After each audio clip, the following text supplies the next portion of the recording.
En esta guerra no hay mejor arma para el hombre sa inteligencia.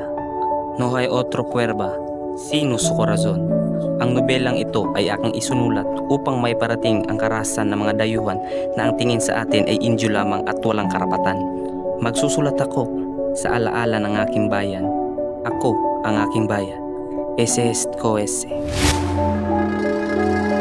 Mahal kong Ibarra, 7 taon na ang nakalipas simula nung huli tayong magkita. Ngunit, ikaw pa rin ang laman ng aking puso.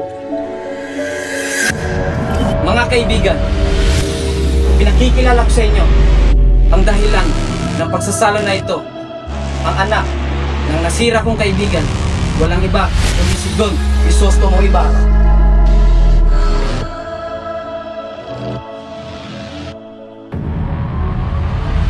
Upang may nalalaman kayo sa pagkamatay ng aking ama, maaari niyo bang sabihin sa akin? Namatay yung ama sa loob ng bilangguan. Mas mabuti na lamang na ipagpatuloy ko ang pangarap ng aking ama. Matay tao ang isang ama ng ilustrado. Ang kasalanan ay nananalitay sa dugo. Mayaman lang, walang puso. Anong sabi mo? Sumusobra ka na! Kayo!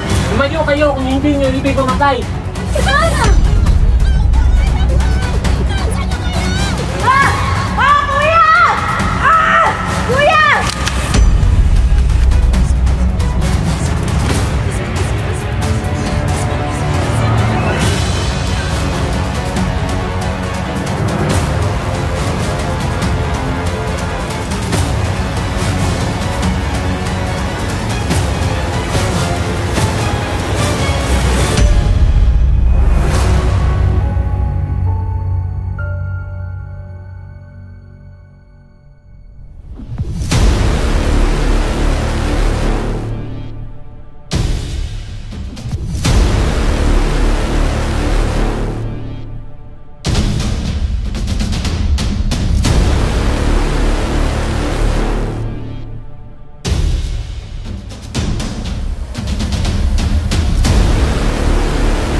Teka lang!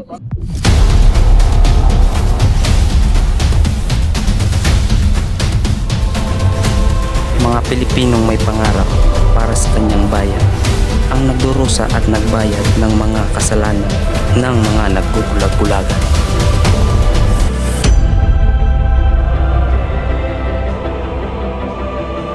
Huwag mo kong salingin.